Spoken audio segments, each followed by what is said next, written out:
A lot of people don't know this, but spring quality is actually rated in cycles. Today we're going to find out what that means.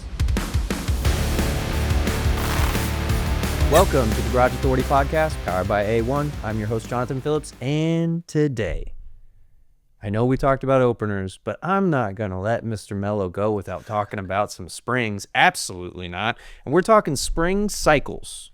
A spring is a spring is a spring, but there's different qualities of springs and cycles. So I bring this guy on because he was telling me a funny story about how you've been doing it since you were this big. What were you saying? You were at a client's house one time? Yeah, so actually, initially, my dad has just started his company, and I was with him. And initially, I think we did springs on that door like 10 years ago. So this is when you were just like... Yeah, like when I was a little guy. I think we were doing springs like 10 years prior or something. So fast forward 10 years, I'm going out to this house, and I'm working there, and internally, I'm like, I've been here before. Yeah. Don't know why, but I've been here before. And as this customer's chatted up with me, and we're working on the door, and he's out there talking, and he's like, last time you guys were out here, there was a little kid running around, and the guy was like, was that your son? And I paused for a second. I was like, now I remember. Yeah. And I looked at that customer, and I was like, sir, actually, I was that little kid. Yeah. I was that little guy that was running around out here, and he just lit up in a smile. He's like, wow, it's been that long. Like, yeah. It was a great experience for sure. And I find that to be half the reason I do the work. No, like I said, that's why I bring you on. Like, you've been doing this since you were itty bitty, you know what I mean? It's part of the family. But to go deeper into that story, so been about 10 years that the springs were taken care of, and then you come back out. 10 years is a long time, especially now, because there was a dip in spring quality. I see a lot of people, they're like, hey, I've had this spring up since 1980 or something like that. Yeah. They don't make stuff like they used to. No.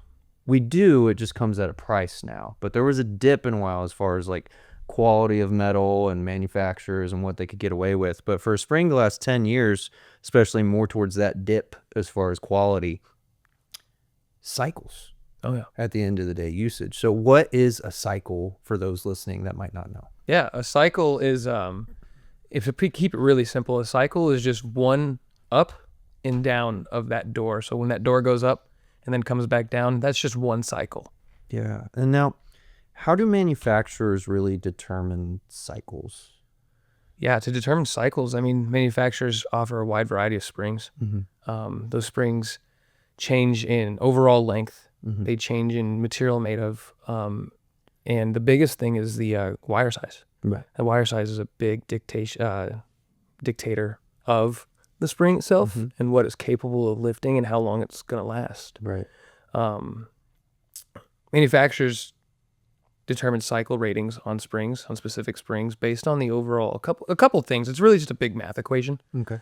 But we're talking the overall size of the wire, which mm-hmm. is when you're looking at your spring, all those little circles you see, mm-hmm. that's the wire we're talking about. Okay. So we're talking about the thickness of that. Mm-hmm. We're talking about the overall length of the spring. Mm-hmm. That dictates how much tension that wire is actually under. Mm-hmm. So, for example, if you got a longer spring, you're applying less tension to the metal mm-hmm. within that wire mm-hmm. because it's distributed evenly over a longer period. Mm-hmm. That's what will give your spring a longer life cycle. Right. So what are like the averages in the standard, like a high cycle all the way to like a max life spring? Yeah.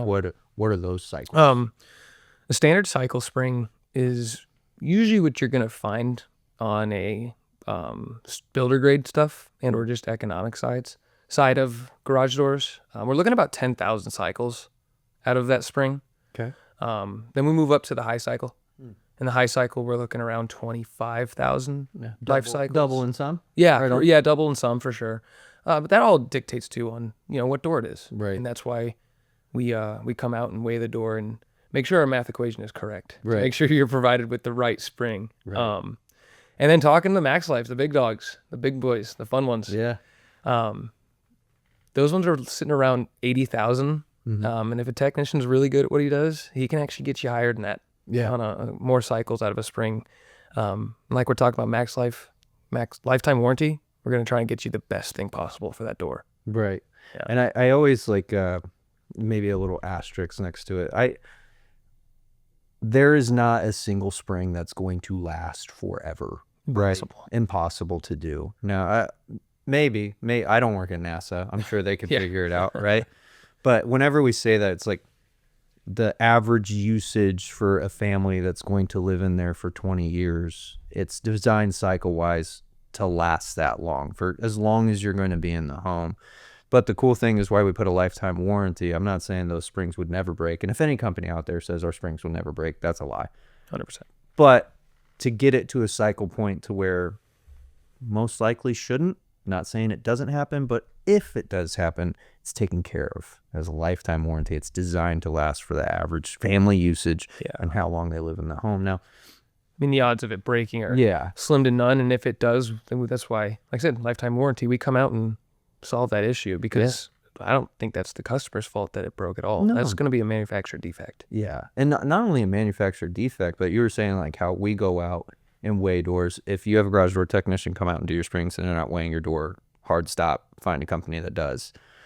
But there's also putting the wrong spring on the wrong door. For example, we were talking earlier about like, you know, on this 7-foot door, I get 10,000 cycles, which should be the bare minimum of any part that you put on a garage door.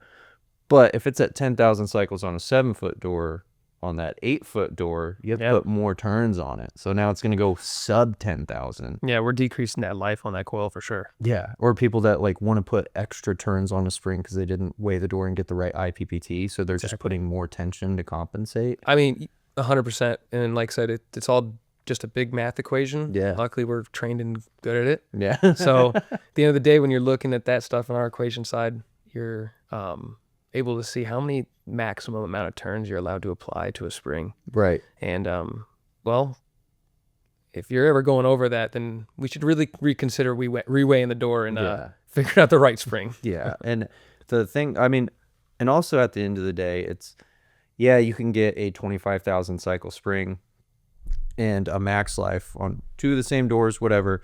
You know, if this guy over here has a max life spring and he's opening and closing that door 60 times a day compared to this guy over here that opens it once a day, so 1 cycle. Like there's those things to consider, like how often you're using it. Is it the front door of your home?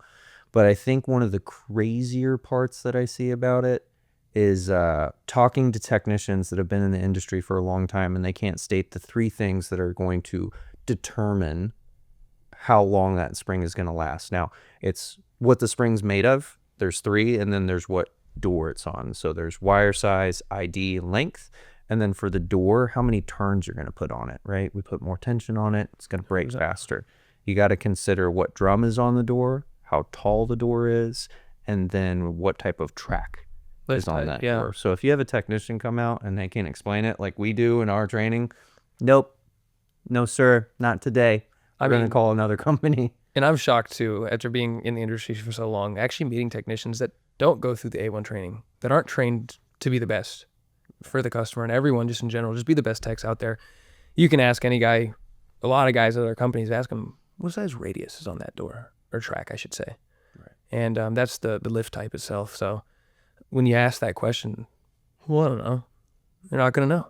And even when I started, I didn't know that. So over these multiple years of doing this, I've learned a lot, and I definitely say I've become a lot better than where anyone should start. I mean, but yeah, learning all that stuff and learning the, like I said, just the mathematic formulas and equations is awesome. I feel way more confident telling my customer what the best solution is for them, telling my client like, hey, this is what we got to do. Right.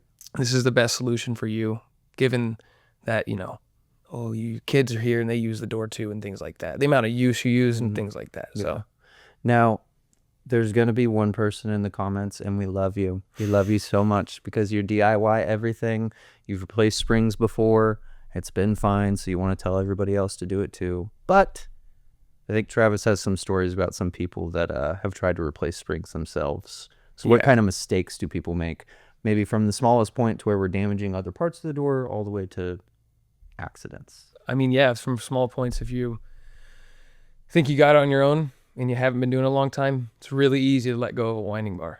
Yeah. And those will fly out. They can go through your wall, bust through the doors if they're going fast enough, damage your physical garage door itself. And let's just say you forgot to take your car out, there's another target. Right. But that's the slight side of it, I guess you could say. It's still dangerous for sure. Probably, I would say, arguably say that the spring is would you call it an appliance? I would say it's arguably one of the most dangerous. Yeah, the door itself being an appliance spring. Yeah. A component of 100%. Within the home is probably one of the most dangerous. Yeah. Well, yeah, we went out to a job one time, and the customer called us out. Need my springs replaced. Okay. So we're working on his springs. At this point in time, he was confident that he didn't want to do it, mainly because he had tried. And in the process of trying, he actually fumbled over the winding bars on those springs, and it ended up taking his thumb off. Dang. It broke his thumb so bad that the doctor had to remove it. Oh, that's sad. The worst part of it was that he was actually an active duty service member, and they actually discharged him from the service. Was he medically retired? He did, because of that loss of finger. So he didn't just, mess up at home, but he lost his job due to it. It'll change his entire life. 100% agree. Yeah, we don't want to see anyone have a career-ending injury. No, and then the funny thing is, not funny thing, but also when people are like, "Oh, you'll be fine, you'll be safe." Like, we see people that have been doing this for 30 years lose a finger, and they do 100%. this day in, day out. Whether it's a complacency thing, maybe there's a hyper awareness that you have on the first try. Man, if you're picking between springs that are $200 to, a custom made lifetime one that can get up to $1,500, that's way cheaper than a medical bill. So let's just avoid it and just get the garage door fixed the right way. Well, 100%. hopefully you guys learned a little bit about cycle life, different types of springs, different types of questions that you can ask, and hopefully detoured some of you DIYers at home. But Travis, brother, thank you for coming. I appreciate it, brother. Thank you.